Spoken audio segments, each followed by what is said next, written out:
दोस्तों नमस्कार। लोकतंत्र वहां भी नहीं था, लोकतंत्र यहां भी नहीं है। लोकतंत्र की धज्जियां लोकतंत्र के मंदिर के भीतर उड़ाई गई और लोकतंत्र की दुहाई देने वाले नौकरशाह सड़क पर लोकतंत्र को अपने पैरों तले कुचलते हुए आगे बढ़ गए। दरअसल मौजूदा सत्ता के लोकतंत्र में किसानों की क्या कोई हैसियत है? और किसान जिस लोकतंत्र की दुहाई देकर लगातार अपने हक का सवाल खड़ा कर रहा है, एक दो नहीं बीते बरस भर से तो वो आंदोलनरत है, लेकिन क्या वाकई उसकी हथेली में लोकतंत्र की एक बूंद भी कहीं इस राजनीतिक सत्ता ने देने की कोशिश की है? क्या सड़क और क्या संसद, और इन सब के बीच छोड़ डालिए तमाम संवैधानिक संस्थानों को और आज परत दर परत समझने की कोशिश कीजिए। हर सत्ता के हर दायरे ने, हर व्यक्ति ने लोकतंत्र के दायरे को तोड़ा है। जो करनाल में एसडीएम ने किया और जो राज्यसभा के भीतर डिप्टी चेयरमैन ने अपने तौर पर करके दिखा दिया, दोनों के बीच कोई आप लकीर खींच नहीं पाएंगे। इस देश के सुप्रीम कोर्ट के भीतर जब किसानों का मुद्दा गया, उसने वहां पर जो किया, और इस देश के भीतर में पुलिस प्रशासन जिस तरीके की कार्रवाई करता है, इसमें आप लोकतंत्र के कोई अंश खोज नहीं पाएंगे।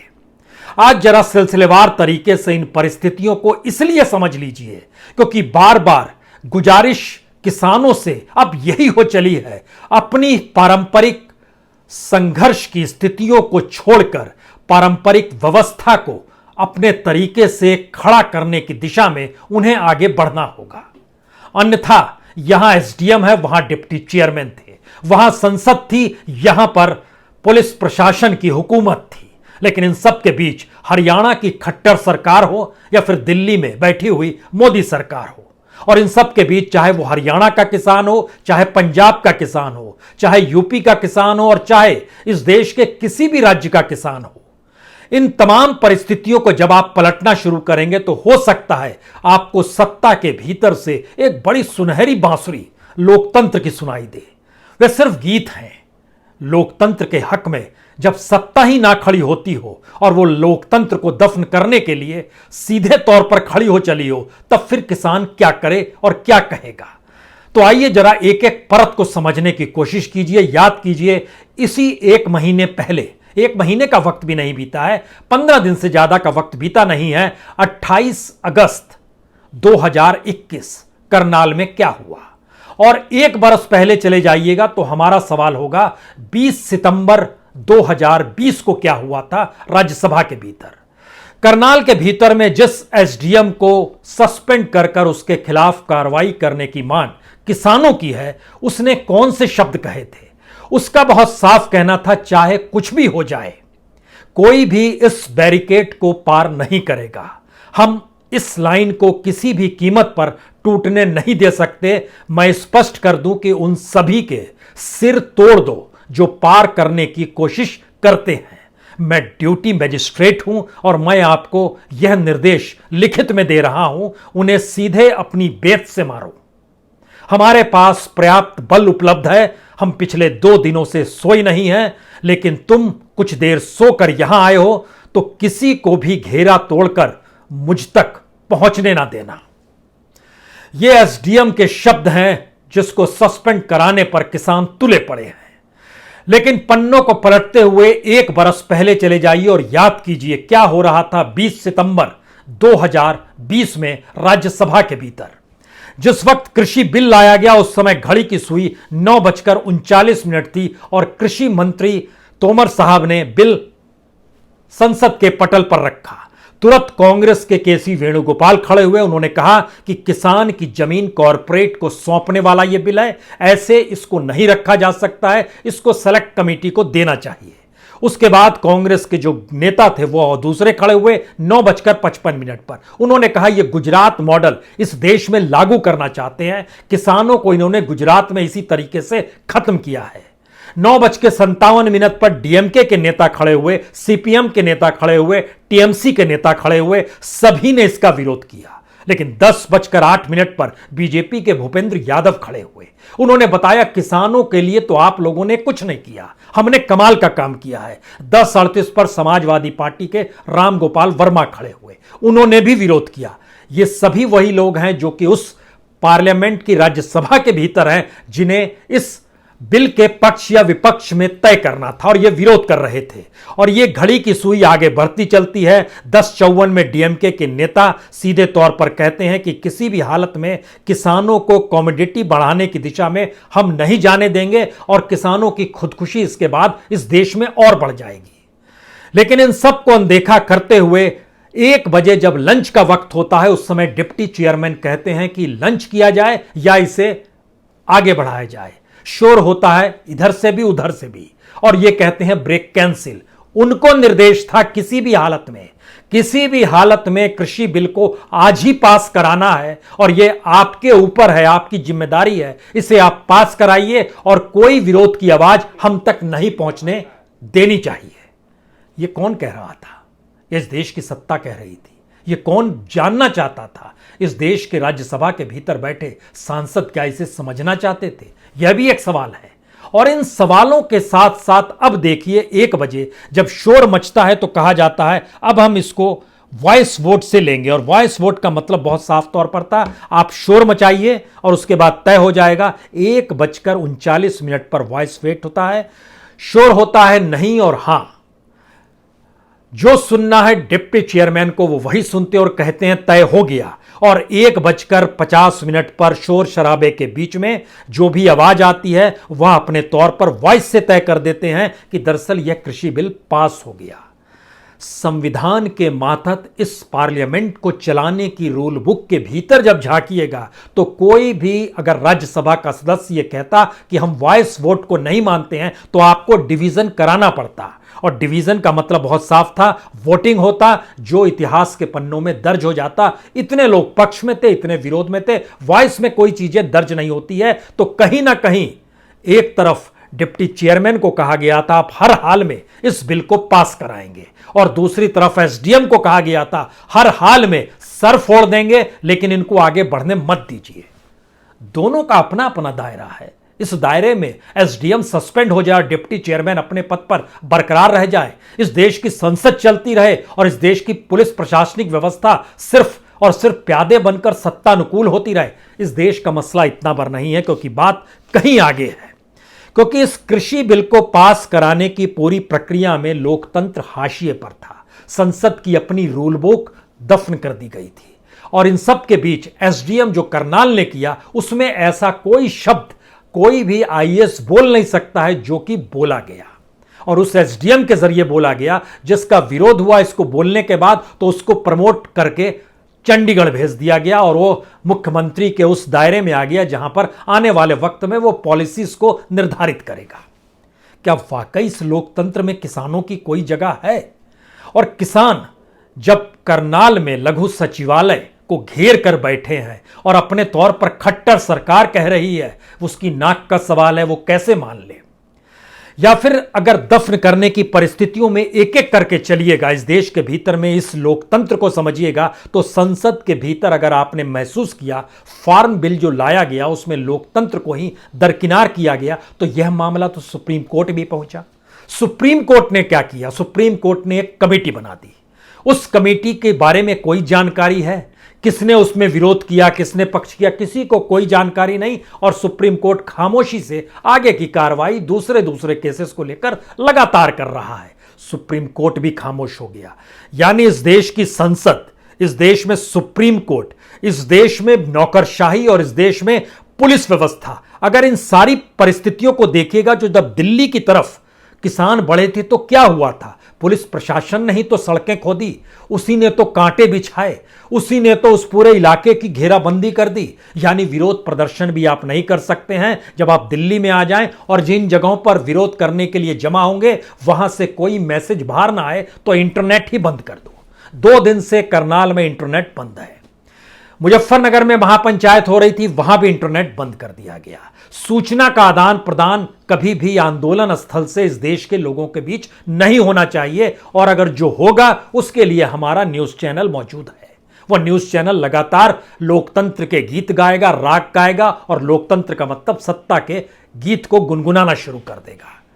इसके भीतर क्या किसान फिट बैठता है? और इन सब के बीच जब हम इन बात का जिक्र कर रहे हैं तो इसका मतलब यह है कि लोकतंत्र के तमाम पहलू जो भी आप सोचते हैं, चाहे वो जुडिशरी हो, चाहे वो एग्जीक्यूटिव हो, या फिर इस देश के भीतर में जो फोर्थ स्टेट की स्थिति में जब आ जाइएगा, यानी कार्यपालिका, विधायिका और न्यायपालिका से आगे फोर्थ स्टेट की भूमिका भी जब सत्ता के लिए होने लगेगी, तो कौन सी पंचायत, कौन सी महापंचायत, कौन सा प्रदर्शन, कौन सा विरोध प्रदर्शन, कौन सा भारत बंद, जब सारी चीजें अपने अनुकूल है और इस अनुकूल बनाने की परिस्थिति में एफसीआई के गोडाउन भी बंद होंगे, एपीएमसी मंडी भी बंद होगी, राशन दुकानों पर फ्री जो अनाज बांटने की प्रक्रिया, उसमें प्रधानमंत्री या मुख्यमंत्री की तस्वीर भी चस्पा करके 5-5 किलो अनाज बांटा जाएगा। यानी लोकतंत्र ढहते ढहते यहां पर आ गया जहां सवाल पेट का है, राशन का है, और उस राशन और पेट के सवाल को किसान ही इस देश में जीता है। तो किसान अब क्या करे और किसान किन परिस्थितियों में अपने विरोध प्रदर्शन को लेकर जाए, क्योंकि जब दिल्ली के चारों दिशाओं में किसान बैठे हुए हैं, फिर भी दिल्ली अपनी मासूमियत के साथ इस लोकतंत्र के गीत को गाते हुए जी रही है और मजा ले रही है, और बार बार विरोध होता है तो बतला देती है यह विरोध करने वाले किसान नहीं है।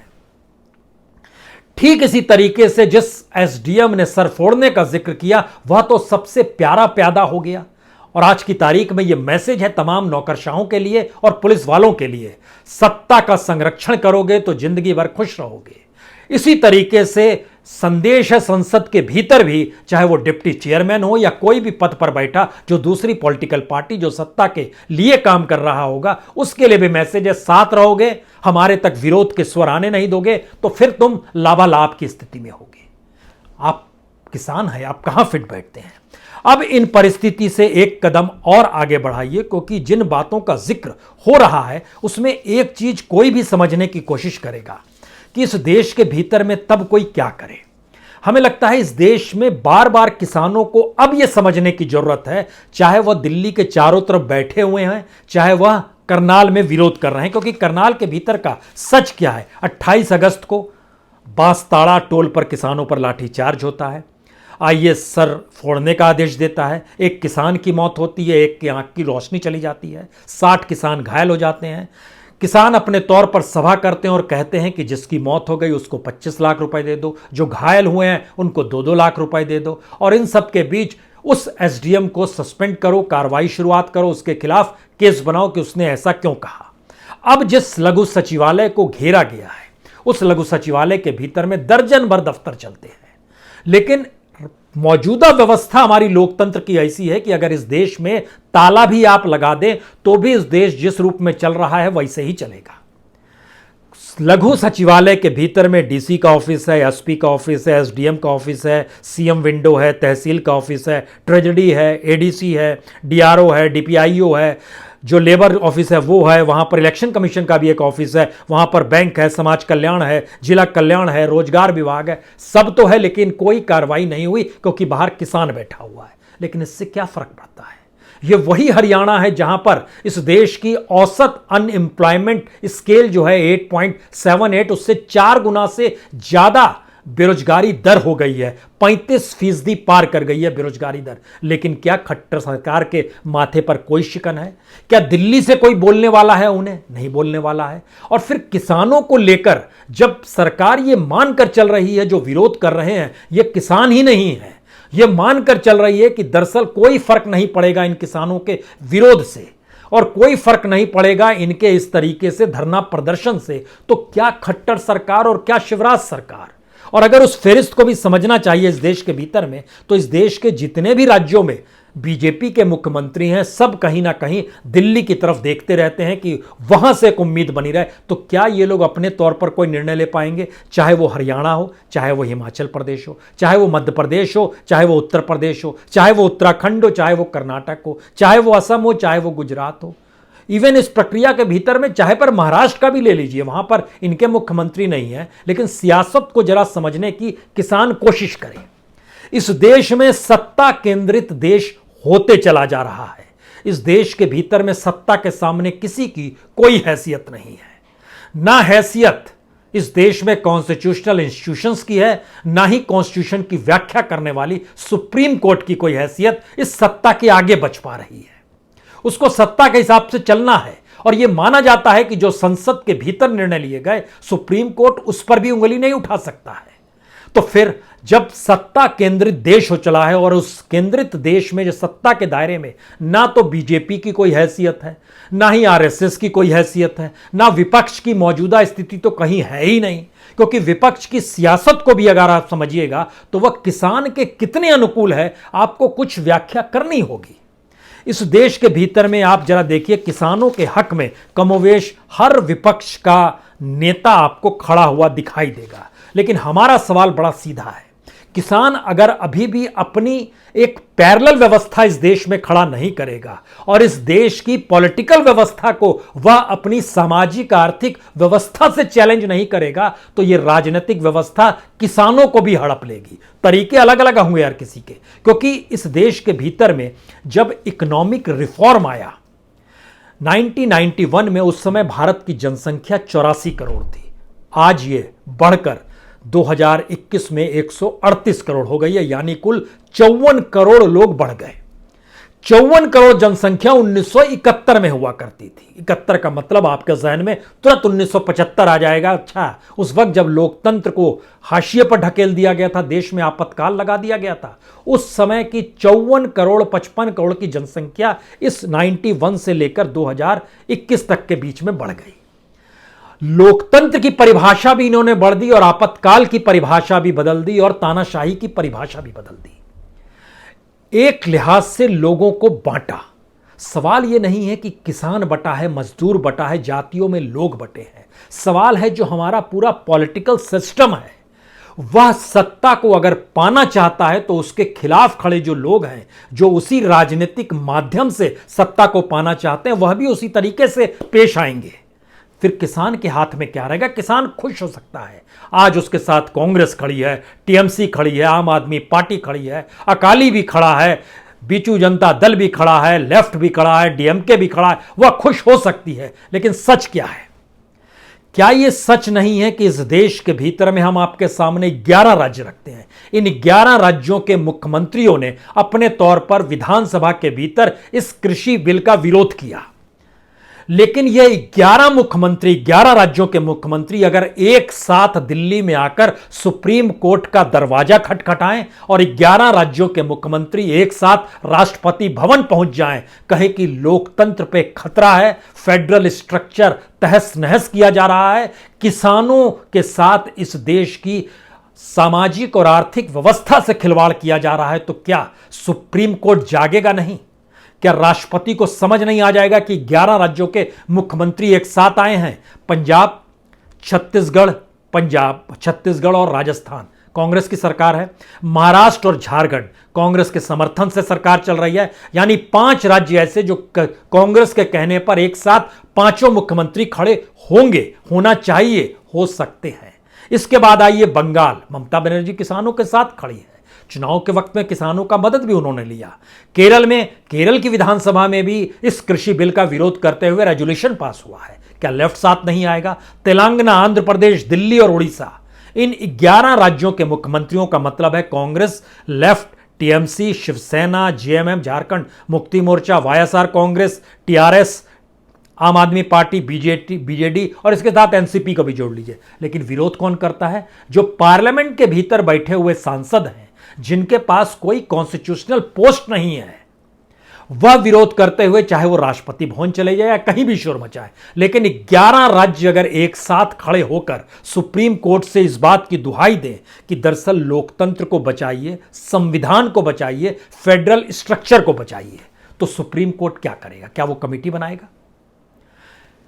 क्या विपक्ष की राजनीति भी आने वाले वक्त में जनता के गुस्से के बाद मौजूदा राजनीतिक सत्ता को हरा दे, इसका इंतजार भर कर रही है? और क्या किसान अगर इस देश के भीतर लाइफलाइन है, रीढ़ की हड्डी है इस देश के लिए, तो क्या वो एक अपना पैरेलल अनाज भर को लेकर सिस्टम क्रिएट नहीं कर सकता है? क्या आज सचिवालय को घेरा गया है, क्या हरियाणा के भीतर जो भी अनाज बिकेगा उसके लिए कोई कमेटी नहीं बना सकता है? वो किसान और किसानों द्वारा निर्धारित मंडी के जरिए ही आज के बाद से वहां से अनाज जाएगा और खट्टर सरकार वहां पर कोई अनाज खरीद नहीं सकती है और बाहर से अनाज की आवाजाही बंद होगी और जो किसान तय करेगा उसी पर खट्टर सरकार को अनाज लेना होगा।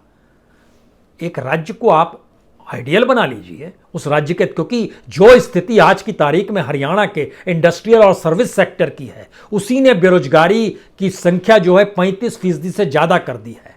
अनएम्प्लॉयमेंट वहाँ पर 35% प्लस में आ गया है। तो क्या इसको लेकर कोई एक पैरेलल सिस्टम क्रिएट किया जा सकता है? पता नहीं किया जा सकता है कि नहीं किया जा सकता है, क्योंकि सियासत को जब आप समझना शुरू करेंगे तो इकोनॉमिक रिफॉर्म जब 91 में लेकर आए तो अटल बिहारी वाजपेयी ने उस इकोनॉमिक रिफॉर्म के ट्रैक 2 को अपनाया। मनमोहन सिंह ने उसी ट्रैक 2 के प्लस की स्थिति में कुछ नई चीजों का इजाद किया, और नरेंद्र मोदी ने इस दौर में उस ट्रैक 1-2 का हिस्सा छोड़कर पॉलिटिकल रिफॉर्म की दिशा में बढ़ गए, जहां पर पावर सिर्फ उनके पास कैसे रहे इसी दिशा में बढ़ गए। और इस दौर में पॉलिटिकल रिफॉर्म ने उस सारी परिस्थिति को एक झटके में बदल दिया जो इससे पहले रिफॉर्म शब्द के साथ, सुधार के शब्द के साथ जुड़ी थी। लेकिन जब आप पॉलिटिकल रिफॉर्म इस दिशा में करते हैं जहां पर इस देश में डेमोक्रेसी की परिभाषा बदल जाए, इस देश में फेडरल स्ट्रक्चर की परिभाषा बदल जाए, इस देश के भीतर में जो भी लोकतंत्र के गीत सत्ता गाए वो लोकतांत्रिक पहलू हो, और इसको मीडिया प्रचार प्रसार करे जो कि 4th स्टेट के तौर पर मौजूद है, और 1, 2, 3 स्टेट जो है वह भी पूरे तरीके से सत्ता केंद्रित देश पर अपने हिसाब से चलाने लगे, यानी सत्ता के लिए ही काम करने लगे, और सत्ता का मतलब चंद लोग हो जाएं। तो इसका मतलब है डेमोक्रेसी कहां पर है? और इसका मतलब है कि जो एसडीएम कर रहा था और जो डिप्टी चेयरमैन कर रहे थे हरिवंश जी वहां बैठकर, और जो यहां पर सिन्हा साहब कर रहे थे जो बैठकर, इन दोनों में अंतर क्या है? और इस पूरी प्रक्रिया में नारे जो भी लग रहे हैं वो विरोध प्रदर्शन के तौर तरीके जो भी हों, लेकिन अगर आप एक कोई मॉडल बनाएंगे किसी भी स्टेट को लेकर, ये मौका है हरियाणा को लेकर एक किसान एक मॉडल बनाकर चलें कि इसको हम अपने लिहाज से पूरे तरीके से स्वावलंबी बनाएंगे एग्रीकल्चर के लिहाज से, क्योंकि आज की तारीख में जब वहां पर बेरोजगारी सबसे ज्यादा है और एग्रीकल्चर पर टिके हुए इकोनॉमी ही इस देश को बचा रही है, जिसकी विकास दर कभी भी नेगेटिव में नहीं गई, वो लगातार पॉजिटिव रही है, उस इकोनॉमी से जुड़े हुए जितनी बड़ी तादाद में लोग हैं वो सब कलेक्ट होंगे, एक साथ जमा होंगे। तो फिर ये जो विरोध प्रदर्शन की जो पूरी प्रक्रिया है इसके तौर तरीके क्या बदल जाएंगे? क्योंकि ये देश, एक बात तो जान लीजिए, ये देश कभी भी किसी भी रूप में ना तो टेलीविजन से चलता है ना फ्रिज से चलता है, ये ना तो मोटर कार से चलता है, ये देश दरअसल अनाज से चलता है, खेती से चलता है। और इस दौर में जो पूंजी का विस्तार था, जिस कॉरपोरेट के हाथ में खेती सौंपने की प्रक्रिया हो रही है, उसमें दरअसल ब्रेक लग गई है, न सिर्फ देश के भीतर बल्कि अंतर्राष्ट्रीय तौर पर। और खेती एक भारत के भीतर में ऐसा रॉ क्षेत्र है जिस पे कब्जा करने की होड़ हो चली है, और कॉरपोरेट के लिए वो रास्ता सरकार इसलिए बनाना चाहती है कि उसे भी कॉरपोरेट से पैसा चाहिए, और कॉरपोरेट खेती में इसलिए घुसना चाहती है कि वहां पर उसे घाटा नहीं होगा।